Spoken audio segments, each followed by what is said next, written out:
Assembly election के voting day को अब कुछ दिन ही बाकी रहे हैं। सभी राजकीय पार्टियां अपने अपने पार्टी के उम्मीदवारों के लिए ज़बरदस्त प्रचार कर रही है। इसके बीच में AIMIM के सुप्रीमो ओवैसी साहब और महाराष्ट्र के बीजेपी के डेप्यूटी CM देवेंद्र फडणवीस के बीच में जबानी जंग ज़बरदस्त चल रही है।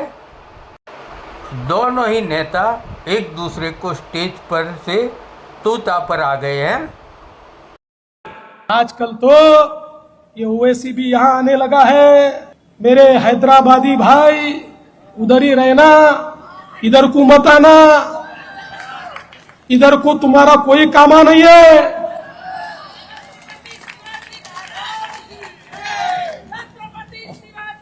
अरे भाई मैं समझ नहीं पा रहा हूं ये क्या यहां पर हो रहा है।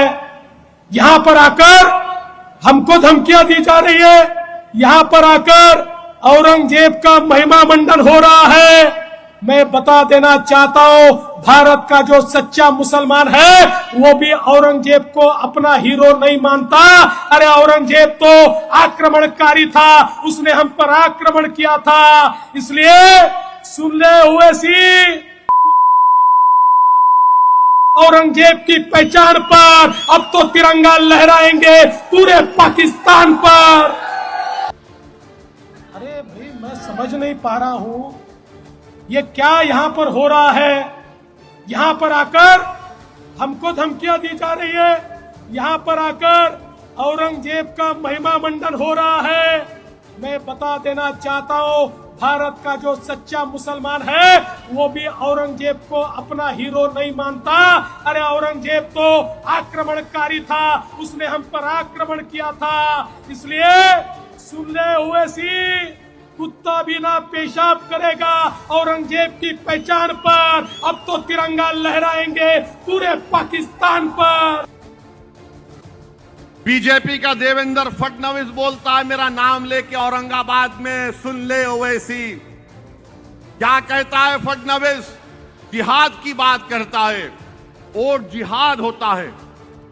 हमको मालूम बताया गया लव जिहाद होता है, फिर बोला गया लैंड जिहाद होगा, फिर बोला गया जॉब जिहाद होगा, अब कह रहे हैं और जिहाद होगा। अरे देवेंद्र, तू अयोध्या की सीट तेरी पार्टी हार गई, कौन सा तेरा जिहाद था वहां पे बोल? कैसा हार गए तुम लोग वहां पे? कौन हराया तुमको वहां पे? तुम लोग यहां पर हार गए, मुंबई में कई सीट तुम हार गए। वो क्या था बोलो? मोदी की मेजॉरिटी कम हो गई बनारस में, वो क्या था बोलो? मगर वो मकसद क्या है बीजेपी का? इनको डराओ। 75 साल पहले भी ऐसा डराया जाता था, अब वही चीज को इस्तेमाल कर रहे हैं। इनको डराओ। सुन लो देवेंद्र फडणवीस, तुम्हारे मोदी अमित शाह के ये जुमलों से हम डरने वाले नहीं हैं। वो जमाना चले गया डरने वालों का। अब हम लड़ेंगे, सीना तान कर अपना हक मनवा कर आएंगे। तुम क्या कर सकते? या तो तुम गोली चला सकते या तुम जेल में डाल सकते। अरे हर आदमी अपनी जिंदगी और रिस्क और इज्जत लिखा कर इस दुनिया में आया है। का देवेंद्र फडणवीस बोलता है मेरा नाम लेके औरंगाबाद में। सुन ले ओवैसी क्या कहता है फडणवीस, जिहाद की बात करता है और जिहाद होता है। हमको मालूम बताया गया लव जिहाद होता है, फिर बोला गया लैंड जिहाद होगा, फिर बोला गया जॉब जिहाद होगा, अब कह रहे हैं और जिहाद होगा। अरे देवेंद्र, तू अयोध्या की सीट तेरी पार्टी हार गई, कौन सा तेरा जिहाद था वहां पे बोल? सुन लो देवेंद्र फडणवीस, तुम्हारे मोदी अमित शाह के ये जुमलों से हम डरने वाले नहीं हैं। वो जमाना चले गया डरने वालों का। अब हम लड़ेंगे, सीना तान कर अपना हक मनवा कर आएंगे। और वो ऐसी सुन ले, अबे तू सुन ले मेरी बात को। अब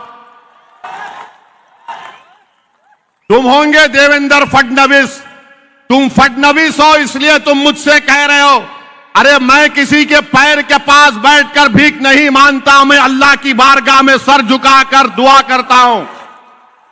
भीख मांगूंगा मेरे रब से जो जमीन आसमान का खालिक है।